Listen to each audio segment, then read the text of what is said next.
Assalamualaikum warahmatullahi wabarakatuh. Alhamdulillah, Allah SWT telah memperkenankan dengan doa kita.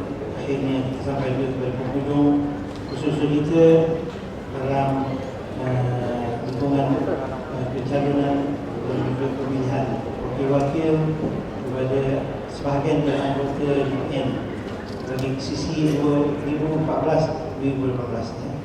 Jadi setakat ini kita telah selesai memilih 41 anggota baru, 21 mewakili wakil umum, kemudian 10 akhwat, 10 imam. Jadi pada ikhwah yang berjaya di depan mereka cabaran yang besar, bagaimana nak sempurnakan amanah yang dipikul. Kita dipikulkan ke atas bawah mereka oleh ikhwah. Kita telah membuat keputusan itu. Mau tidak mau kita terpaksa memikulnya dengan memohon bantuan dari Allah SWT.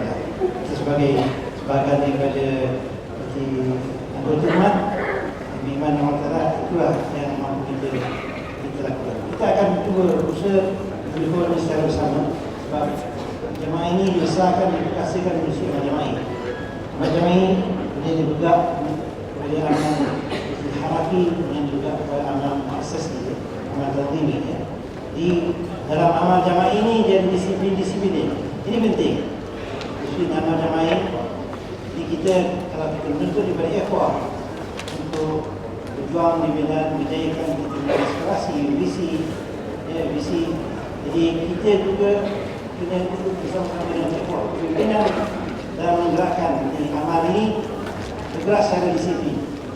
Mesti ada secara disiplin amal jamaah, disiplin amal khalqi, mesti ada juga disiplin amal tawdiri. Itu penting. Kita tahap mereka sebagainya. Itu yang pertama. Jadi di hadapan kita amal, di berjalan yang keluar disusut dalam kuliah iman-iman. Entah mutlaki wal-iman al-amin wal-amal al-mutawasil. Fahaman yang dalam, yang detail, iman yang dalam serta kerja-kerja yang berbeza. Jadi kita kena ikut urutan sebut bagi menjayakan kita punya perjuangan ini. Bagi ikhwah-ikhwah yang tidak berjaya memenangi bukan sebagai di anggota DPN kita ini, bagi mereka ada peluang. Kita tentang mungkin mereka masuk dalam lingkungan 6 peluang yang mesti berbaki. Yang akan dipilih oleh negeri atau yang akan dipilih oleh DPN yang ada 10 pertukaran InsyaAllah.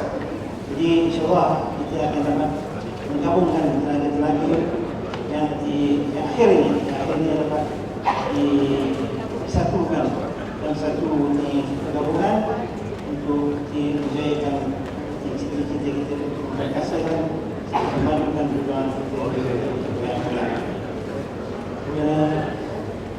Tapi semua kita kena ingat bahawa asal kita menunjukkan perubahan.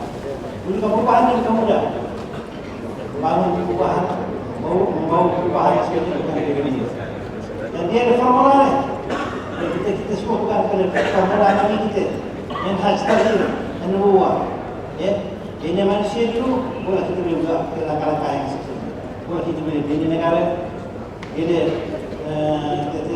Kita manusia yang sempurna, pribadi yang sempurna, dia punya pengetahuan yang sempurna, kefahaman semua, dan dia memiliki kefahaman kebijaksanaan. Boleh dia boleh menggerakkan usaha-usaha untuk membangun satu negara yang sempurna, yang akhirnya dapat digerakkan sebagai jentera bagi pembangunan satu tamadun manusia yang paling sempurna, yang merupakan aspirasi umat manusia yang sekarang ini sedang menderita, dibelenggu oleh tekanan-tekanan ataupun tuduhan yang diwujudkan oleh pasal dunia yang tidak zalim terhadap manusia, yang tidak membayangkan di mereka sebagai wakil kepada masyarakat yang beriman. Ini satu perkara berat yang mesti ditanggung oleh pejuang Islam di seluruh dunia, wujudkan perubahan global bagi menantangi kemelut antarabangsa, mewujudkan model baru, dan dengan demikian insyaAllah kita boleh membangun pembelaan manusia sejagat untuk pihak kita satu pasukan yang memiliki penglihatan masa depan. Ya, apakah ini buah catur yang perlu ada untuk kita menggerakkan perubahan tersebut, dan buah catur yang boleh mewujudkan perubahan menyeluruh itu, kan? Nanti yang dibersandarkan kepada langkah-langkah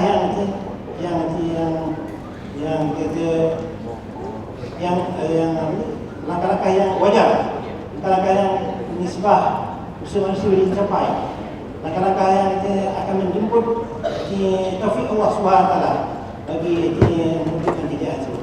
Di depan kita, terutama kepimpinan yang akan memimpin Ikram pada masa depan, cabaran yang begitu besar. Mereka mesti memiliki upaya untuk membaca ini yang disebut oleh ulama kita, membaca situasi tersebut secara smart reading, secara komprehensif reading juga, dan berdasarkan itu kita membutuhkan jawapan-jawapan yang boleh mengatasi cabaran-cabaran tersebut, dan akhirnya mengangkat kita dalam satu tahap yang akhirnya kita ikut sama boleh membina perubahan serantau antara bangsa dan sebagainya. Bukan sekadar negara itu. Kita Ikram memiliki tugas sebenarnya. Bila kita dah berbicara dia, apakah kita perlu membuat perubahan dengan rakyat kita? Kita mendahulu ini, atau kita ikut serta membantu mewujudkan perubahan serantau itu? Sebab Ikram, perkembangan di Malaysia tidak cukup untuk bertahan. Kalau bangun kisah bangun Malaysia itu tidak cukup untuk mendapat cabaran internasional, cabaran termasuk. Dengan demikian, cabaran internasional itu kan ada gagasan internasional, global. Jadi Ikram mungkin berisi penglihatan strategik, tapi kalau bergerak untuk mendorong perubahan di negara-negara Islam yang ramai, misalnya Indonesia, dan punya barulah kita memulakan perubahan di tanah air kita. Jadi kita akan mengumpulkan support mission kepada perubahan di Indonesia, di dunia Arab sebenarnya dan lain-lain, dan baru kemudian kita mengumpulkan perubahan di tanah air kita. Wujudkan satu contohnya, kita akan bergerak sebagaimana yang kita sebutkan. Fasa perubahan ada dua fasa sebenarnya. Fasa transisi, kita akan menggerakkan arus yang ada dalam negara kita supaya perubahan yang sebenarnya itu dapat berlaku. Tapi di bingkai itu, transisi ini kita akan tinggalkan. Di sistem kita akan tinggalkan di keadaan negara itu dipimpin oleh masyarakat madani, negara itu negara madani, bukan negara yang risalah lagi. Jadi itu dia cabaran-cabaran yang akan kita hadapi pada masa depan. Bila barulah kita masuk pada fasa tamkin, di mana Islam itu berkuasa sebenarnya, bukan yang itu daulat. Ini bentuk kebenaran yang akan kita lalui, cabaran yang akan kita tangi masa depan jauh lebih besar. Kita perlu membuat persiapan yang lebih banyak, lebih besar, yang lebih meningkat agar kita dapat menentangi cabaran-cabaran tersebut. Ya, ikhwah, bukan kita aman, bukan baik. Kita kurangkan Malaysia dia, banyakkan amal. Kita satukan tenaga kita, tegakkan amal tauhid, amal haraki dan amal jama'i yang sebenarnya. Dan disiplin-disiplinnya. Jadi dengan demikian insyaAllah kita boleh memacu diri kita bergerak ke hadapan, memajukan Islam di tanah air. Dia rasa itu saja sebagai pengunjungan kepada profesion yang telah berlaku dalam IT ini. Kerana kita boleh sebahagian kelebihan dan mereka ini sebahagian kelebihan kita akan berubah tanah air kita, insyaAllah. Ada tempat